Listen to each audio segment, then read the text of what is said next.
Evening, everyone. Hi, I'm Lowly M. This is my life, and this is my channel.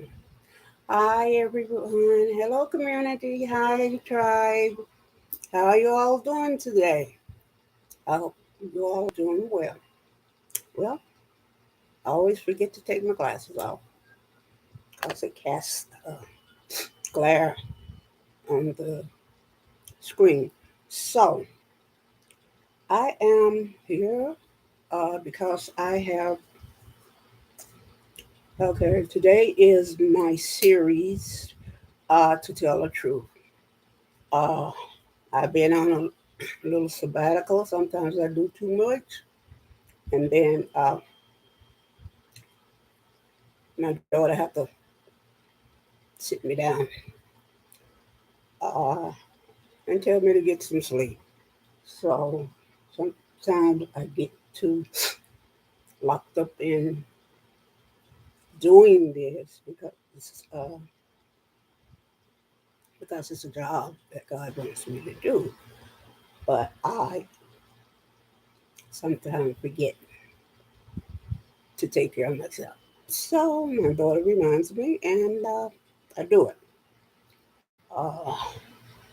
So that's what I've been doing. I've been getting some rest, energizing myself, my spirit again, and so I'm back to it. Uh, so today it is one of my series called "To Tell the Truth," and it's I titled it "Insidious Power and Control," but back. Now, I'm going to give you a definition of insidious. Insidious, proceeding in a gradual, subtle way, but with harmful effects. So, uh, the first one is on how the people, uh, how the non European people have been harmed by insidious power and control of people, uh, the okay, uh, of the European people, because they're all about power and control, and they do it in an insidious way, sort of like I call it under the table. They think no one uh, knows or sees. Okay, but what it says in the Bible, everything that is done in the darkness will come to light. So, yeah. Okay, so the first one is, oh, also too, I want to say this. One is the major ways they have been trying, well, they did think they are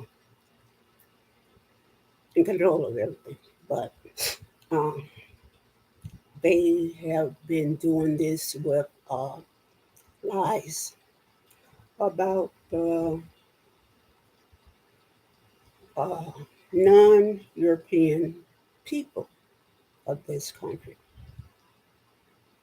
That's how they can try to keep control over the non-European people, but they try to do it in a very harmful way, you know, insidious.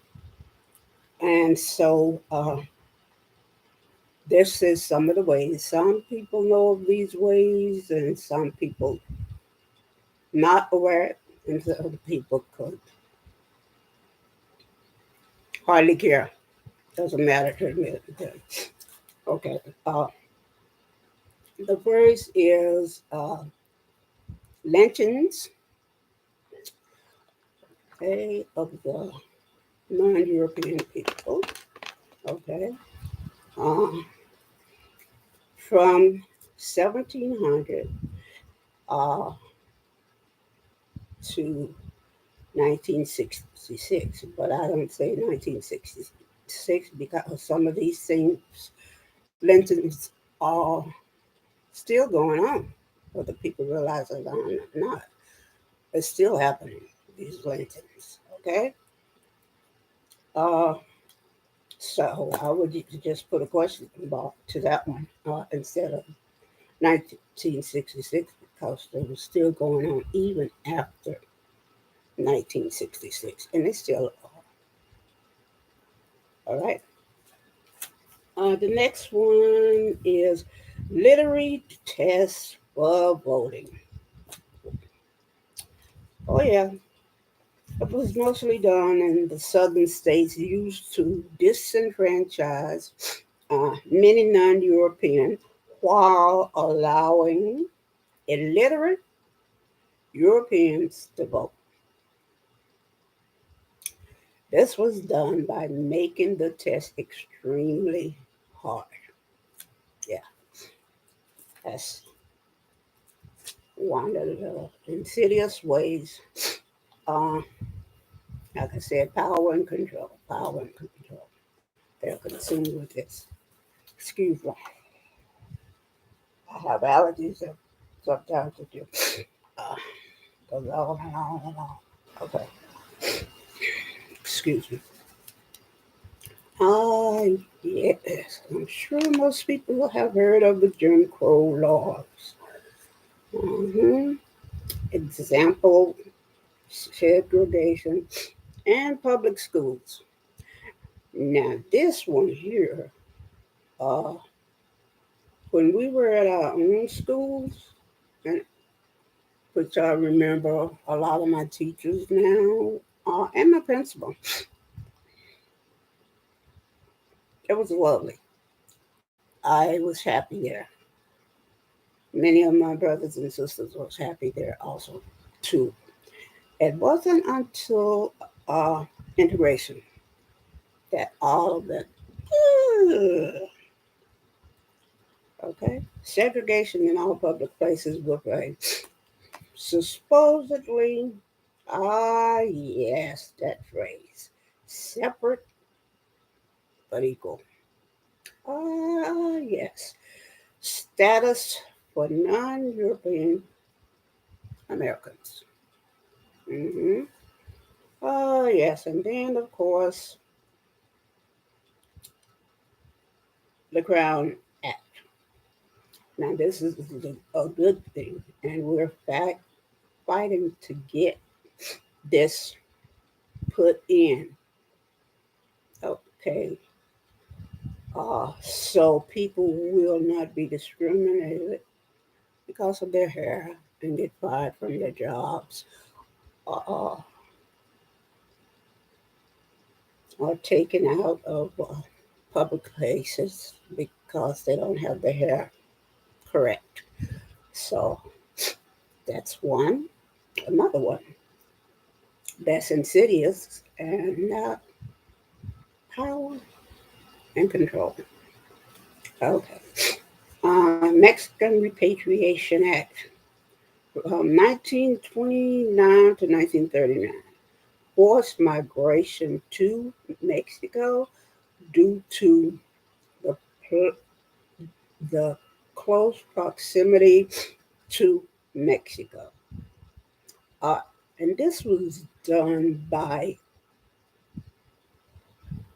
uh, Mexicans that was American citizens.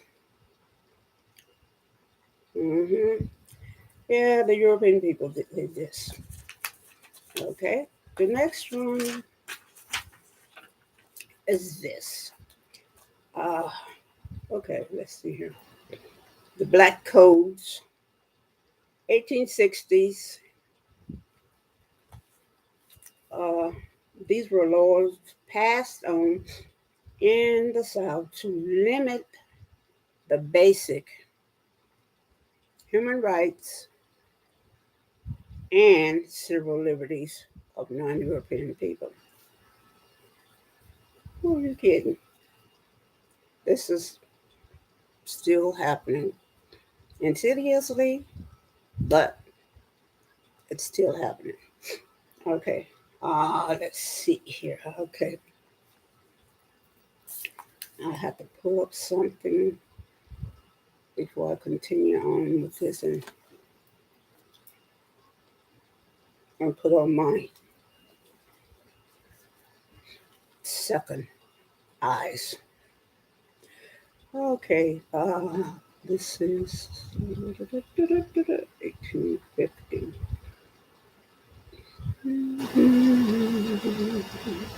Okay, now this one is the Slave Act, Fugitive Slave Act of 1850s. Uh, Let me see here now. Okay, the Fugitive Slave Law or Fugitive Slave Act was passed by the United States Congress in September 18th, 1850 as part of the Compromise of 1850 between Southern slave holding interests, interesting word, and Southern free uh, free free sellers. It declared that all runaway slaves be brought back to their masters. Abolitionists nicknamed it the Bloodhound. Another interesting word. Bloodhound Law.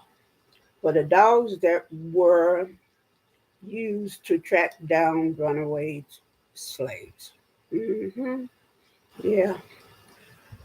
If you excuse me, I want to pull up something and show people this little snippet. Okay? Let's see here. Mhm. Let's see here. Did I get it? Okay. 1850. Okay. I'm going to show you this ad.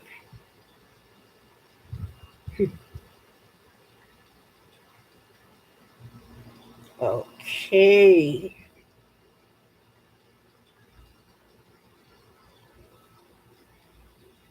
I hope you can see this. Let me see here. Let me see. Okay. Let me put the light over here so I can see. Let you see. Okay, wait a minute. Okay, that's better. Okay. Yeah. Okay. You should be able to see this now. See what it says. Caution colored people of Boston. Mm-hmm. And this was the type of flyer they put out. Mm-hmm. It tells all this stuff. Interesting. Okay. That's how they thought. And do some people think of the non European Americans. Okay. That's it. Yeah, definitely. Okay. And what it says is this: caution, colored people of Boston. Ah, one and all, you are hereby respectfully cautioned and advised to avoid conversing with the watchmen and police officers of Boston. But since the recent order of the mayor, alderman, they are empowered to act as kidnappers and slave catchers. And they have already been actually employed kidnapping and catching and keeping slaves. Therefore, if you value your liberties and the welfare of the fugitives among you, let's see, shun them in every possible manner, as so many hounds on the track of the most unfortunate of your race. Keep a sharp eye out for kidnappers and have top eye open. Well, this is a poster warning, people, but the way they put it and everything, they whatever.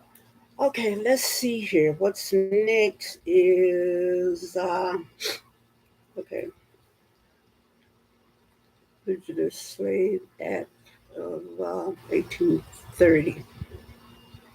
Let me see here. Now I need to show you this 1830. Fugitive, let's see. Okay, Fugitive Slave Act 1850s.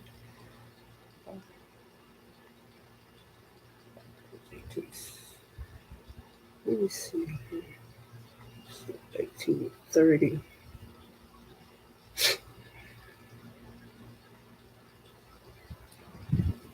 I believe this is it.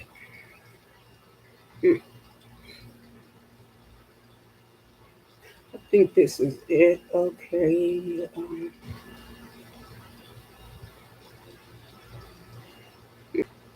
Okay, this says that Congress passed an act in 1793, February, signed into law by the first president, George Washington. Hmm. Don't you think there was a conflict of interest considering he had slaves himself? Something to think about. Okay, this here it says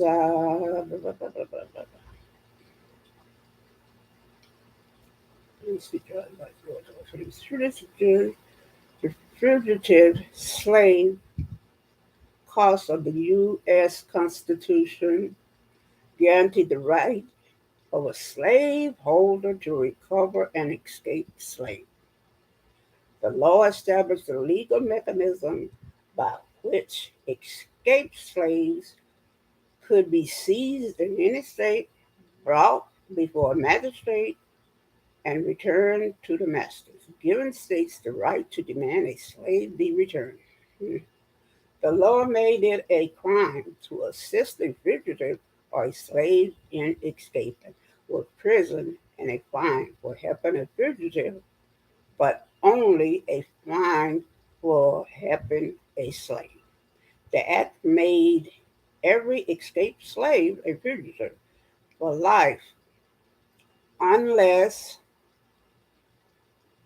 manumitted by the owner, who could be recaptured at any time, anywhere within the territory of the United States, along with any children subsequently born of enslaved mothers. This law had a real effect on slaves all their lives, though some slave owners were not satisfied with it. Okay, so I'm going to show you a posting, which is this is really difficult. Let's see here.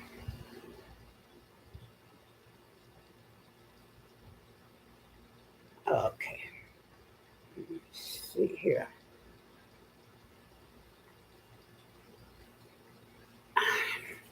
Okay, let me put this back up so you can see what I'm talking about. This what it shows.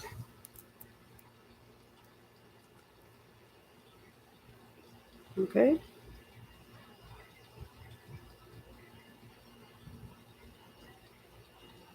All right. Okay. And what this says is, okay, let's see here. My mulatto boy, George, said George is 5 feet 8 inches in height, brown curly hair, dark coat. I will give $400 for him alive and the same sum for satisfactory proof that he has been killed. And this was from William Harris of South Carolina. And it says, went to Detroit, Michigan, looking for his escaped slave George. Okay. All right. Okay, the next one is, okay, let's see here. And this should be the last one. Okay.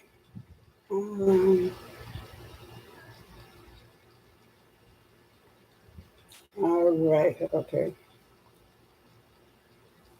Slavery in the United States existed in North America for more than a century before the founding of the United States in 1776 and continued in the South until passage of the 13th Amendment to the United States Constitution in 1865.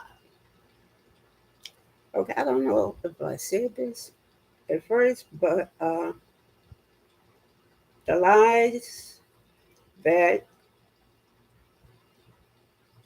also come from the Europeans is that uh, the ancestors all came from Africa. As this says, no, they did not. And some of the non European ancestors were not slaves, as the uh, Europeans would lead you to believe, as it says here. Slavery in the United States existed in North America first. That means all Mexico and all down there and around there in North America for more than a century before the founding of the United States in 1776. So, and continued in the South until the passage of the 13th Amendment in the United States Constitution. In first English colony in North America, Virginia, where he's imported Africans. In 1619, the majority of the slaveholders were in the southern United States, where most slaves were engaged in work gang system of agriculture. Such a large group of slaves would like to work more efficiently. Interesting. Okay. More efficiently if directed by a managerial class called overseers. Mhm. Usually Europeans. From the 16th to 19th century, an estimated 12 million Africans were stripped or were shipped as slaves to the Americas. Of these, an estimated 645,000 were brought to what is now the United States by the 1860s United States Census. The slave population in the United States had grown to 4 million. Now, this Oh, okay. Let's see. Let me show you something. Uh,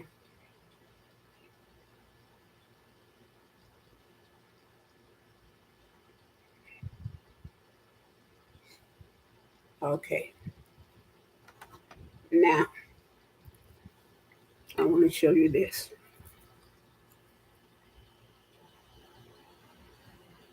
Okay. That is a ship. Okay. One is the one on top is the bottom. The one underneath is there was two layers of the ship, and this is how many of your ancestors were brought over here. Okay, so let me read you what it says on this. It says, okay, regulated slave trade, storage of the British slave ship Brooks under the regulated slave trade. Okay, storage the British slave ship Brooks, 1790, broadside courtesy of the Library of Congress. Okay,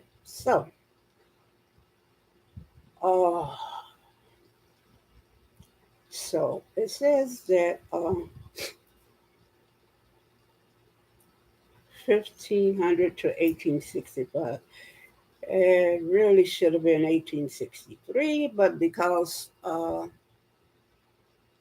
slaveholders in Texas was greedy, they didn't tell the slaves until the military came and told them themselves. And for me, this shows how insidious, okay, the European population of America is and has always been. Uh, like I was saying before, that they have all the non European people thinking that they are from slave ancestry, but that is not the truth. So I would say to you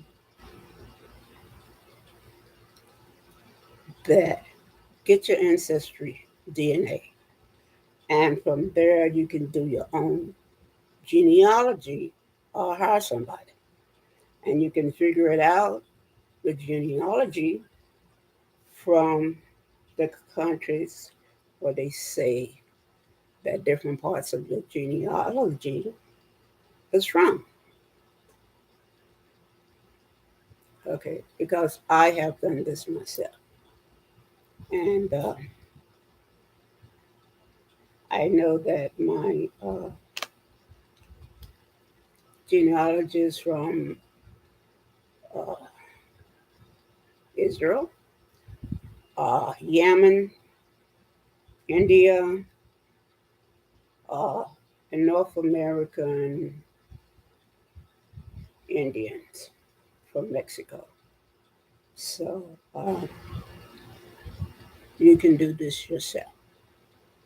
You can research those countries and their histories and everything like that, uh, and and it will tell you different things. Like in Yemen, uh, okay, there was the Moors.